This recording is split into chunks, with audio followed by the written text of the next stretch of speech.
पहले नंबर पर दीप लगाते समय, जिस समय पर भगवान को आप लोग दीपक लगाते हैं, दिया लगाते हैं, किसी से चर्चा मत करो, फालतू की कोई बात नहीं होना चाहिए।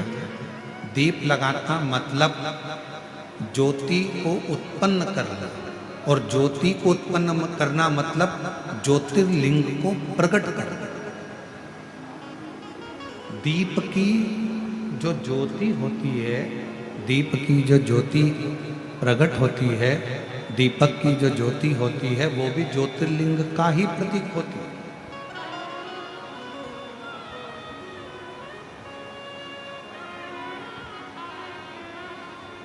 दीपक की जो ज्योति है वो ज्योतिर्लिंग का ही प्रतीक है,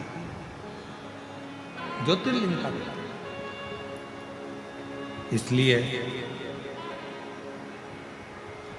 दीपक लगाते समय व्यर्थ की किसी से बात ना करी जाए।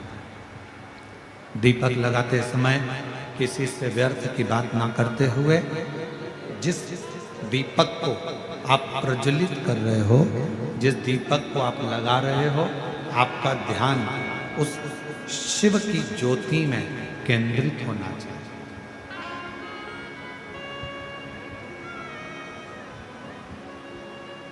भगवान शंकर की ज्योति में आपका ध्यान केंद्रित, और शिव की ज्योति में जब आपका ध्यान केंद्रित होगा, भगवान शंकर की ज्योति में जब आपका ध्यान केंद्रित होगा, तब आप स्वयं भगवान शिव का साक्षीकरण 2 क्षण में करो। तो दीप जलाते समय चाहे मंदिर में दीपक लगाओ, चाहे घर के अंदर मंदिर में दीपक लगाओ, चाहे बेलपत्र के वृक्ष के नीचे दीपक लगाओ, चाहे आंवले के वृक्ष के नीचे दीपक लगाओ, चाहे आप घर के दरवाजे पर दीपक लगाओ। दीपक लगाते समय तुम्हारा ध्यान केंद्रित दीप में जो ज्योति है, ज्योति में जो शिवलिंग है, ज्योतिर्लिंग है, उस ज्योति का दर्शन करते समय अपने ध्यान को केंद्रित। दूसरा, भगवान शंकर को, सूर्य नारायण भगवान को,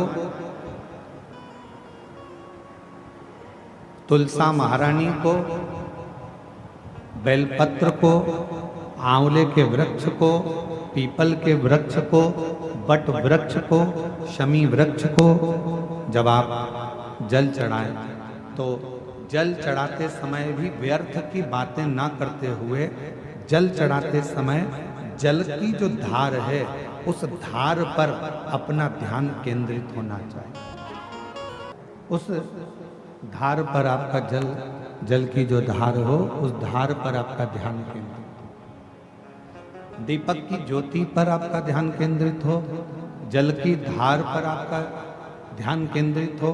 तीसरे नंबर पर कहा गया, तीसरा स्थान जो कहा गया, जब भगवान शंकर के मंदिर में, देवता के मंदिर में, देवालय में, शिवालय में जब आप भगवान को प्रणाम करने के लिए, नमन करने के लिए नीचे झुके हो, उस समय पर आपका ध्यान भगवान के चरणारविंद में केंद्रित होना चाहिए। ये तीसरे नंबर का स्थान है।